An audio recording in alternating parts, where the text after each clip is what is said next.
السلام علیکم ورحمۃ اللہ وبرکاتہ۔ اعوذ باللہ من الشیطان الرجیم، بسم اللہ الرحمن الرحیم۔ ان الحمد للہ نحمده ونستعینه ونستغفره ونعوذ باللہ من شرور انفسنا ومن سیئات اعمالنا، ومن يهد الله فلا مضل له ومن يضلل فلا هادي له، واشهد ان لا اله الا الله وحده لا شريك له، واشهد ان محمدا عبده ورسوله نحمده ونصلي على رسوله الكريم، اما بعد فاعوذ بالله من الشيطان الرجيم، بسم الله الرحمن الرحيم۔ قال رب اشرح لي صدري ويسر لي امري واحلل عقدة من لساني يفقهوا قولي۔ سبحانك لا علم لنا الا ما علمتنا انك انت العليم الحكيم۔ سورہ بقرہ آیت نمبر 264، 265 اور 266، جس کا ترجمہ ہے: اے ایمان والو، اپنی صدقات یعنی کہ اپنے خیرات کو، صدقات کو احسان جتا کر اور ایذا پہنچا کر برباد نہ کرو، جس طرح وہ شخص جو اپنا مال لوگوں کو دکھانے کے لیے خرچ کرے اور نہ وہ اللہ پر ایمان رکھے اور نہ آخرت کے دن پر۔ اس کی مثال اس صاف پتھر یا اس چٹان سی ہے جس پہ تھوڑی سی مٹی کی تہ جمی ہو اور تیز بارش اس پر برسے تو وہ پورا کا پورا صاف اور چکنا ہو جائے۔ اور ریاکاروں کو اپنی کمائی سے کچھ بھی حاصل نہیں ہوتا۔ اللہ تعالیٰ کافر کی قوموں کو راہ نہیں دکھلاتے۔ آیت نمبر 265 کا ترجمہ ہے: ان لوگوں کی مثال جو اپنے مال اللہ کی رضامندی کی طلب میں دل کی خوشی اور یقین کے ساتھ خرچ کرتے ہیں، اس باغ جیسی ہے جو اونچی جگہ پر ہو اور نرم ہو، اور اس پر تیز بارش پڑے تو وہ پھل بھی دگنا دے، اور اگر بارش نہ بھی پڑے، ہلکی سی فہار یا شبنم ہو تو وہ بھی اس کو کافی ہو جائے۔ اللہ تعالیٰ تمہارے کاموں کو دیکھ رہے ہیں۔ آیت نمبر 266۔ کیا تم میں سے کوئی بھی یہ چاہتا ہے کہ اس کا ایک کھجوروں اور انگوروں کا باغ ہو جس کے نیچے نہریں بہہ رہی ہوں اور اس میں ہر قسم کے میوہ ہوں یعنی کہ پھل ہو موجود ہو، اس اس شخص پر بڑھاپا بھی آ گیا ہے اور اس کی اولاد ضعیف ہو یعنی کہ کمزور ہو، یعنی کہ اس کے چھوٹے چھوٹے بچے بھی ہوں، اور اچانک باغ میں تند آندھی آئے یعنی کہ تیز گرم آندھی آئے جس میں کہ آگ بھی ہو اور وہ باغ کو جلا ڈالے۔ اس طرح اللہ تعالیٰ تمہارے لیے آیتیں بیان کرتا ہے تاکہ تم غور و فکر کرو۔ ان آیتوں سے اور گزشتہ جو آیتیں گزری ہیں ان میں اللہ تعالیٰ ہم کو ہمارے صدقات کو کس طریقے سے ہمیں محفوظ کرنا ہے، یا کس طریقے پر اگر ہم صدقہ کریں اس کی مقبولیت کیسے ہوگی اور وہ کن حالتوں میں رد کر دیا جائے گا، جو قبول نہیں ہوگا، وہ بیان کر رہے ہیں۔ یہاں پہ اللہ تعالیٰ نے ان آیتوں میں 3 مثالیں پیش کری۔ اس سے پہلے اللہ تعالیٰ نے ہمیں بتایا تھا کہ اللہ تعالیٰ کی راہ میں اگر ہم ایک دانہ دیں اور ایک دانہ زمین میں ڈالیں، اس سے ایک پیڑ نکلے، اس میں 7 بالیاں ہوں اور ہر بالی میں 100 دانے ہوں، یعنی کہ اگر ایک انسان ایک دانہ زمین میں ڈالتا ہے تو اس سے اس کا ثواب 700 گنا تک ہو جاتا ہے۔ اب یہاں پر اللہ تعالیٰ ان مثالوں کے ذریعے سے جو ہمیں فرما رہے ہیں، دیکھیں سب سے پہلی بات یہ ہے، یہاں پر 3 شرط ہیں۔ سب سے پہلے جو دانہ ڈالا جا رہا ہے وہ صحیح ہونا چاہیے،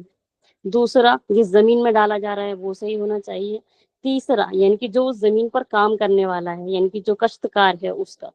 وہ دیکھا جائے گا۔ تو یہاں پر یہ جو 3 شرط لگائی گئی ہیں وہ یہ لگائی ہیں کہ اللہ کے یہاں جو صدقات مقبول ہوں گے، آپ کے دیا ہوا مال جو مقبول ہوگا وہ سب سے پہلے حلال ہونا چاہیے،